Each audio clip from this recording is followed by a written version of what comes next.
Howdy folks, my name's Jake Stogdill and I'm here with Mr. Robby Boone, and many of you probably already know this, but for those of you that don't, I want to say that Robby Boone is probably one of the finest 5-string banjo players to ever walk upright anyway, and we're gonna basically pick his brain about some of this stuff, and he's too modest to tell you a lot of this himself, so here in the last few months working with him, I've had the pleasure of hearing him around the shop. Well, probably actually the last couple of years now, right? Yeah, getting close to 2 years. But anyway, in the last few months, I've been so inspired by Robby here that I thought I'd take up trying to learn a little bit of this myself. I'm mainly a guitar player, so this all comes new to me, especially the right hand. So I get the luxury of asking him a lot of questions around the shop. So I thought we'd just translate that into a video for you people at home to take advantage of. And Robby, being the nice guy he is, he's more than willing to answer any questions at the best of his ability. So let's get to it. There'll be short answers. Yeah, there'll be short answers. Ask me no questions, I'll tell you no lies. That's right? my motto. So what got you started into playing? Do you remember? Well, yeah, my dad, when I was 7 years old, my dad bought me a bright red Fender Bronco and the little small amp that goes with it. And I was all about Chuck Berry. Yeah. Back in those days. And for those who don't know, that's an electric guitar. It right? is, Yeah. yes, Okay. it is. I wanted to be Chuck Berry. My world began and ended with Chuck Berry and Dion and the Belmonts and that kind of thing. You know, my dad was a child of the 50s, and I don't think he ever came out of the 50s, so that's the music that was around the house. But anyway, back to the question. I started playing guitar when I was 7. And it wasn't too long after that, maybe by the time I was probably 10, Dad discovered bluegrass. And that was more roots music like he enjoyed, you know, the 50s rock, the 50s, 60s country, which is basic, fundamental, good stuff. Right, by today's standards, yeah, especially. Well, and back in the 50s, bluegrass was kind of a relatively new thing. It was. Of course, now, I mean, we're not talking the 50s when I was 10. You know, right, I'm old, but I'm not that old. No. But we are talking like 1973. So bluegrass music was still more fundamental than it is now. But the fundamental part of it is what appealed to Dad. Mm-hmm. Straight singing, straight picking. So he got to listen to that, which kind of got me into it. And we traded the electric guitar for a D35 Martin. And I was okay with that. I was doing okay with that until he took me to Harrison, Arkansas in 1973. And I got to see the Osborne brothers play live. And without sounding cliched, it changed my life. I mean, it truly did. I saw Sonny Osborne playing, and those were the days when Sonny looked like Beelzebub. Yeah. I mean, this black hair slicked back and this pointy, I guess you'd call it a Van Dyke. It wasn't a true goatee, it was a Van Dyke.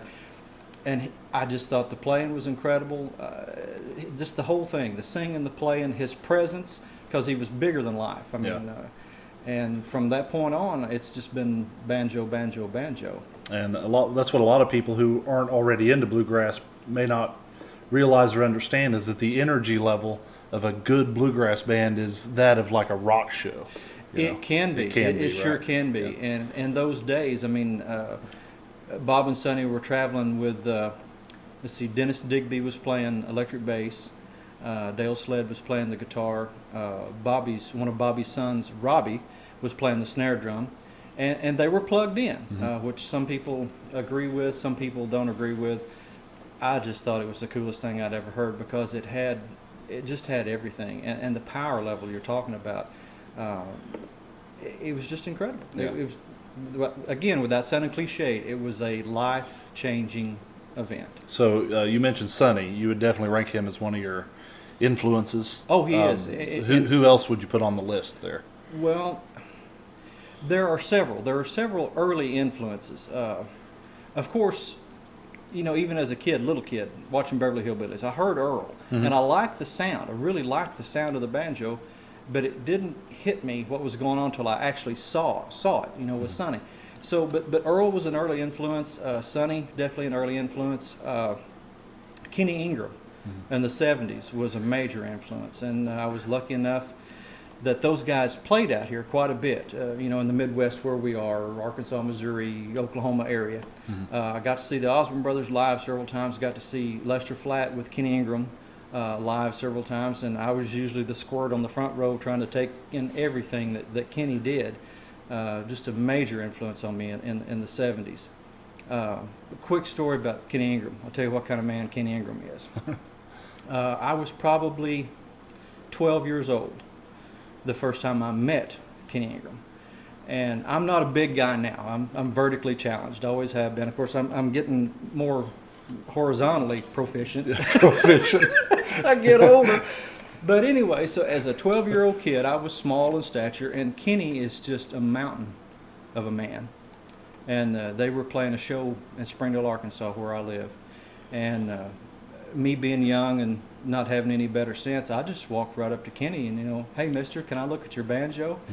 And Kenny didn't know me from Adam's All Fox. I was just some little punk kid. But he didn't hesitate, Jake. I mean, he slid that banjo off his shoulder, and he handed that banjo to a kid. And I didn't really think too much about it then, but as I got older and thought about it, that was a tremendous thing. I mean, without hesitation, he handed me his instrument, Kenny's a good guy. And he was an early influence. His playing was just miraculous. There was not a faster guy around, I don't think. I've heard him play Randy Lynn Rag so fast and never miss a beat. Right. He has that kind of exact spacing between his notes too, Yeah, just the right spacing. Just the right spacing. Just the right spacing between his notes. But back to influences, Earl, Sonny, of course, Kenny Ingram, Bill Emerson. Loved Bill Emerson's playing, and one of the very first albums that I bought myself was the Country Gentleman, the award-winning Country Gentleman. Yeah. Secret of the Waterfall, Little Bessie, CG Express, all that stuff. And Bill's playing was just so clean and tasteful and bouncy. I really liked it. Those were the early influences, except for the one who once again changed my life. And that's when I heard J.D. Crowe. Another mind-altering, life-changing event. There was just something about Crowe's playing that, not that the other guys didn't play stuff that was similar, because they did. The guys that really influenced me and the guys that still influence me and the guys that I still look up to play fundamental banjo. They were all doing that same thing, same kind of thing. But there was a difference in JD's attack. There was a difference in his tone. And even though all these guys played in time, there was a difference in JD's timing that just absolutely struck a chord. Not to make a pun, but when I discovered J.D. Crowe, everything changed again, and he became my most important influence. Yeah. And that's as far as you're playing, modeling yourself after licks that he would do, and so on and so forth. Yes, and trying to capture, and I don't know what word to use, but trying to capture the emotion in JD's playing, because I could hear JD play an Earl tune, and I could hear the Earl in it, but I could also hear the JD in it. JD just had a way of twisting things just a little bit. JD's right hand's different. It was the beginning of talking about twisting. That's the claw, right? Well, figuratively and literally.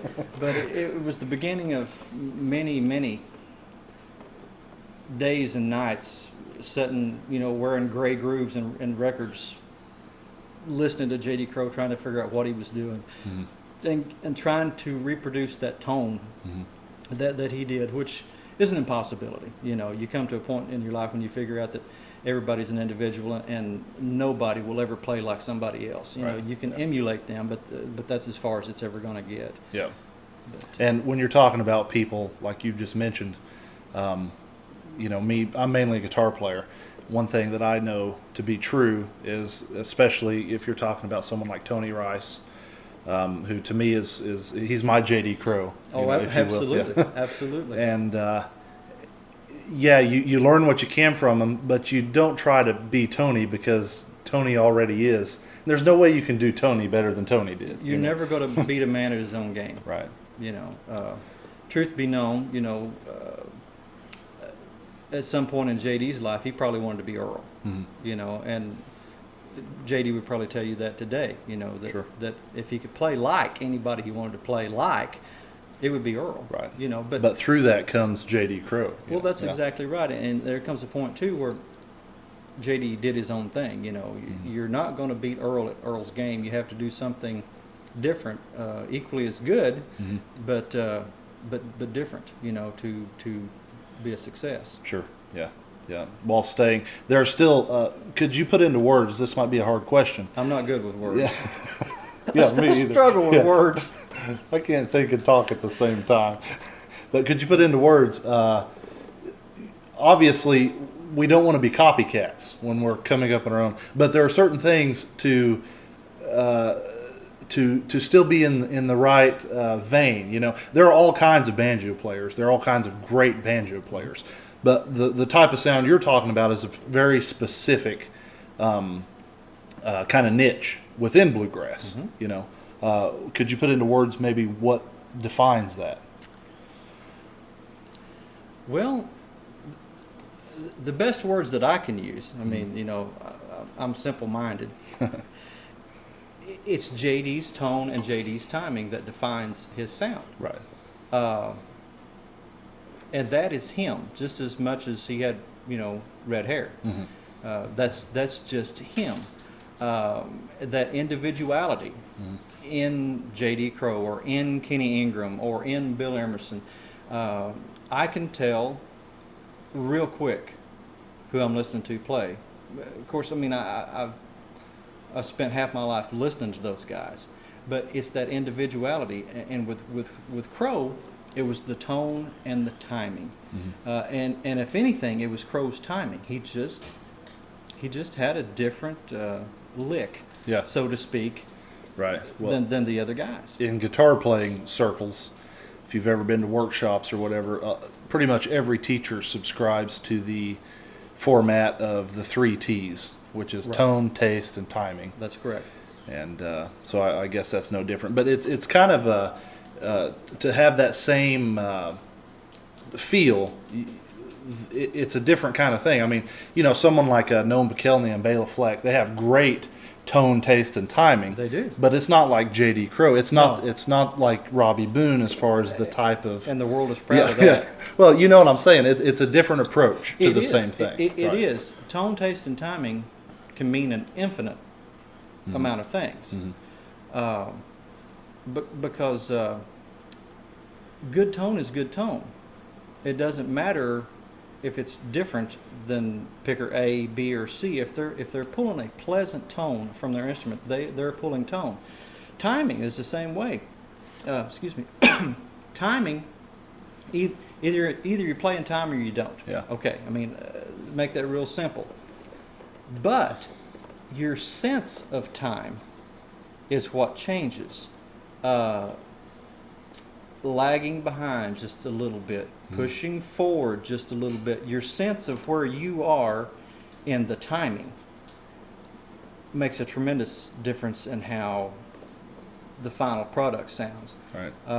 Listen to Sammy Sheeler. Sammy Sheeler is constantly doing this with the timing. Yeah. And it creates just an incredibly cool sound that is his own. Mhm. He's constantly messing with the time.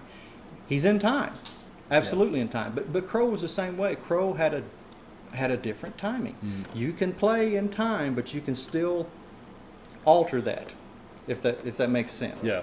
Not to pull too much from a guitar player's perspective, but I think I heard Tony Rice describe it once as a train.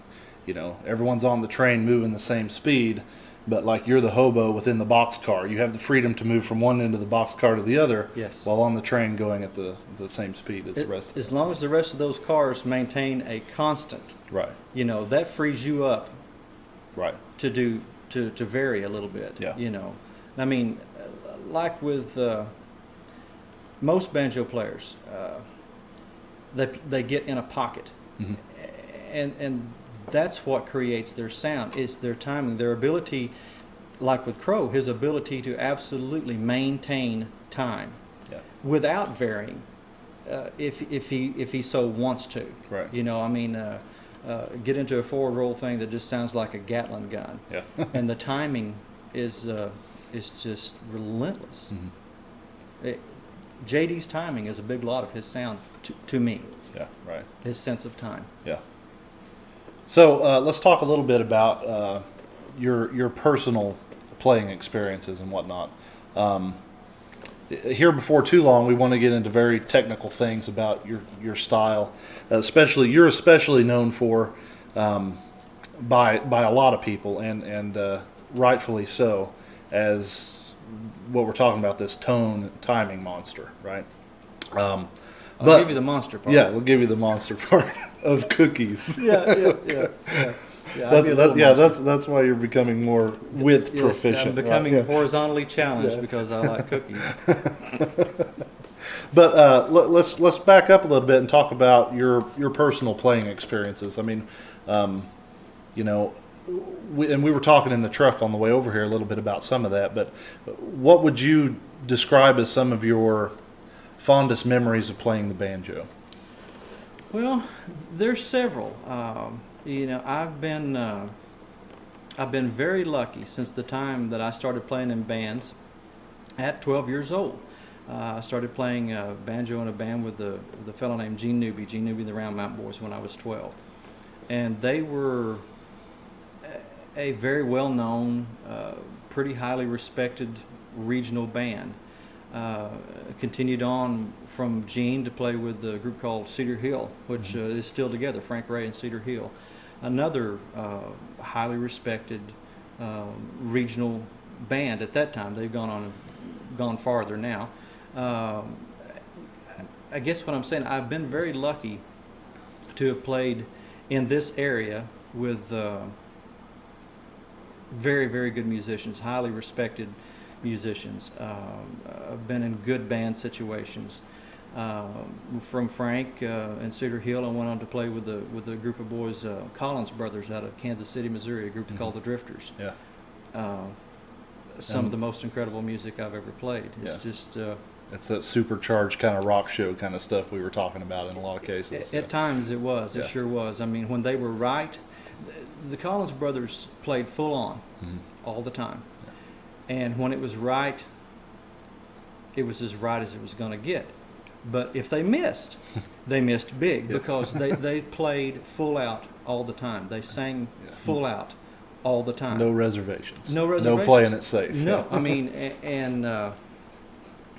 when it was right, Mhm. it's some of the best music I've ever played in my life. Mhm. Then went on, after the Drifters. I mean, I played in a few other, things temporarily, and fill-ins and stuff like that.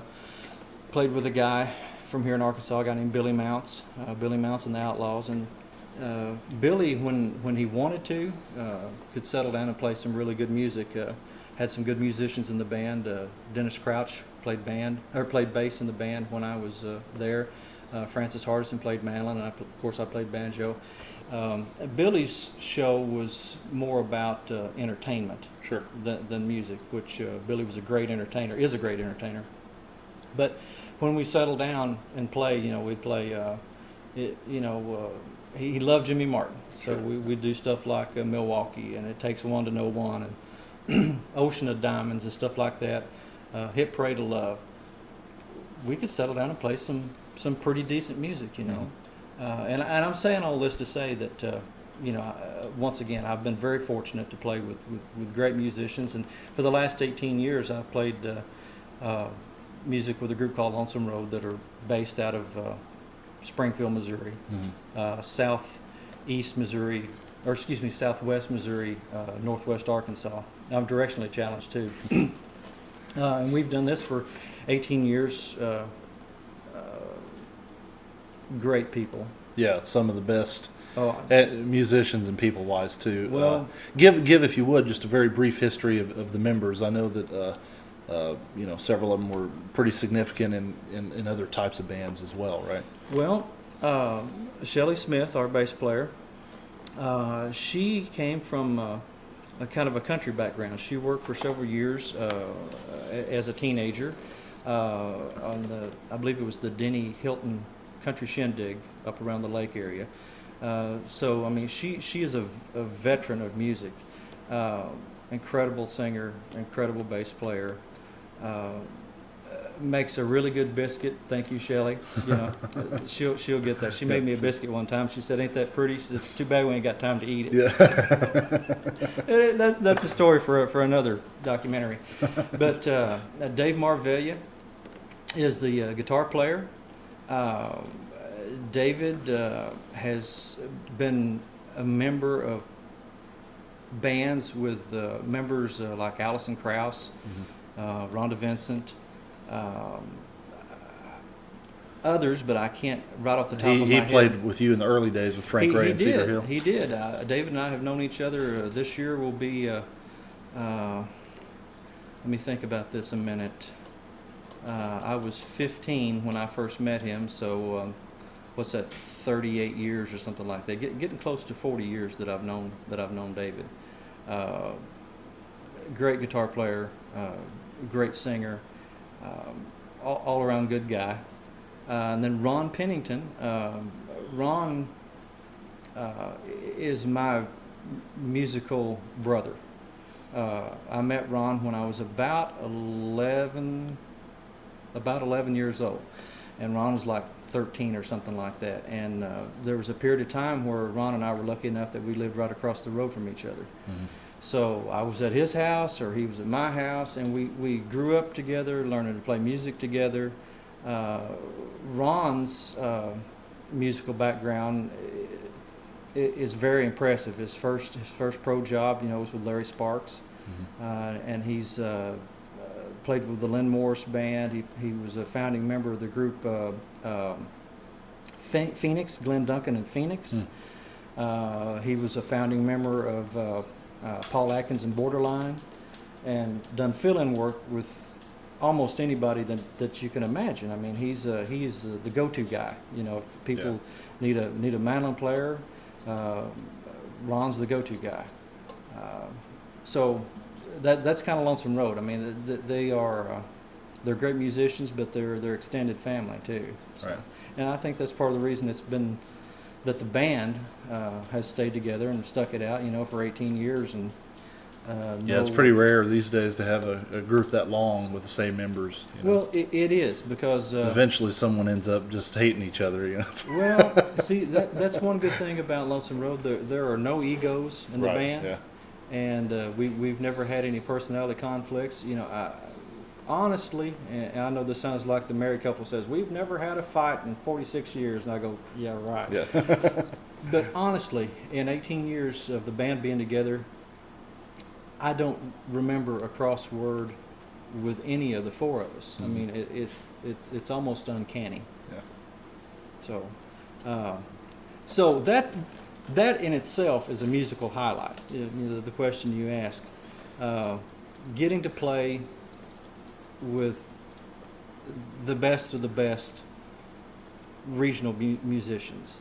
I've been fortunate that I've been a go-to guy once in a while. I've been able to do a few fill-in and set-in kind of things. Probably the most prominent of that is back to the J.D. Crowe thing. In 2010, J.D., I don't know how he did this, but he somehow missed out on a chance to open for Merle Haggard. Mm-hmm. He had at that time he was playing with a group called Longview, which is an all-star band. I'm sure a lot of you people know who Longview is. Sure. and I believe that they were booked to play in Washington State. So JD was a banjo player for Longview, and at that time Ron Stewart was playing fiddle for Longview. So Ricky Wasson made the date to be able to have the New South open for Merle Haggard at the Renfro Valley Barn Dance. And with JD and Ronnie being tied up, I mean, that's the two best banjo players, you know, around. So he was scraping the bottom of the barrel. I don't know how many people he called before he finally got to the bottom of the barrel and called me. But I got to go out and... For you had to tip the barrel over and start digging underneath it. Yeah, down into the peat moss or whatever. But Ricky called me and asked me could I come out and play with he and the rest of the New South. And of course, I was scared to death to do it, you know, but there's no way I could turn that down because, okay, going back to that early J.D. Crowe influence, there was nobody in this world that wanted to be J.D. Crowe any more than me. I mean, Sure. Not that I could ever be, and I'm not. That's not what I'm saying. But this was a chance to go out and play music with the boys that J.D. played with. And so... anyway, I got to do that, and one of the greatest things I have ever heard in my life is when the MC, announced. He said, "Let's make them welcome the New South." Of course, he couldn't say J.D. Crowe in the New South; they just said the New South. But I got to walk out on stage with the New South, and I got to play a couple of tunes with the New South. We just played 2 tunes to open the show for Merle, but that's a highlight. Sure. For 2 songs, I got to stand there and pretend I was J.D. Crowe. Yeah. You know, J.D. Crowe obviously was very sick that night because he couldn't play at all. but no, that was a highlight. One of the another highlight back in 2000, I got a chance to play on a short 5 or 6 week fill-in tour with Rhonda Vincent. Her banjo player at the time, a guy named Steve Sutton, another great banjo player, had some surgery done, and he needed to have some time to recoup from that. So, long story short, I got the call, was able to arrange it around work. I work a day job, you know, I always have. But anyway, I got to go do a 5 or 6 week fill-in tour with Rhonda, and that was a lot of fun. I got to experience what road dog life is all about. Sure. And to cap that little tour off, I got to play the Grand Ole Opry with her. Yeah. And that was an amazing thing, is getting to play the Grand Ole Opry. It is the pinnacle for a hillbilly musician, Sure. you know. Yeah. So, I mean, there are lots of highlights. I mean, we don't have enough time or tape, you know. Yeah. I've been very blessed. I've been very, very lucky. Some of it may have been being in the right place at the right time. I don't know what to credit it to, but been very lucky, very blessed to get to go do and see some of the things that I have got to go do and see because of one of these stupid things. Yeah. Well, let's take a minute and play a tune here, and we can see what one of these stupid things sounds like, and then we'll get back and get back on the interview. We'll ask you about your technique and the gear you use. Okay, that won't take long. Okay. Okay, we'll be right back.